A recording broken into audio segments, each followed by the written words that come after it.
Emirimu gisanyaladde ku ssomero lya Bukoyo SS eyiga ng'omuliro gutta ekisolo ky'abawala ne gwonoona ebintu bya bukadde.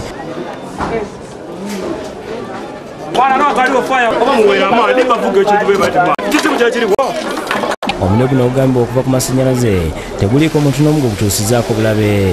It's very bad that this has happened in our mighty school. It's all about electricity. But thank God none has lost his or her life. That's the only thing we have to thank God. Though the property is lost.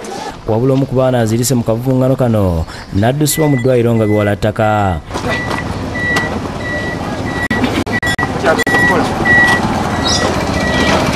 Poliisi y'abazimya moto etuuse awagudde akabenje kano kyokka nga mpaawo kyetaasiza mu kisulo kya Bukoyo ekiswamu abayizi 9. Essomero lino esangibwa mu ggombolola y'Obulamagi nga ze kilomita 2 okuva mu kibuga eky'Eyiganga. Akulira essomero lino Ali Kayuyu wakati mu maziga okumuyitamu ategeeza nti amasannyalaze ge gavuddeko ekisulo ky'abayizi be okujja. Kigambo kisobola kupointing out nti kitobo kitandise wabula kukusubira nti lowooza abeera oba short circuiting y'amasannyalaze kuba mu dormitory abaana babeerezerayo nga balikola tests.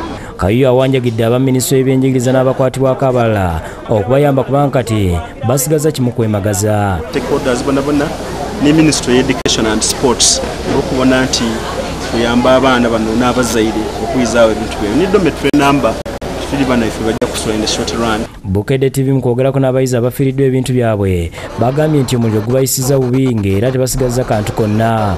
Come back from home and this has happened. We don't even know what to do because we don't know whether our properties will be returned back or what.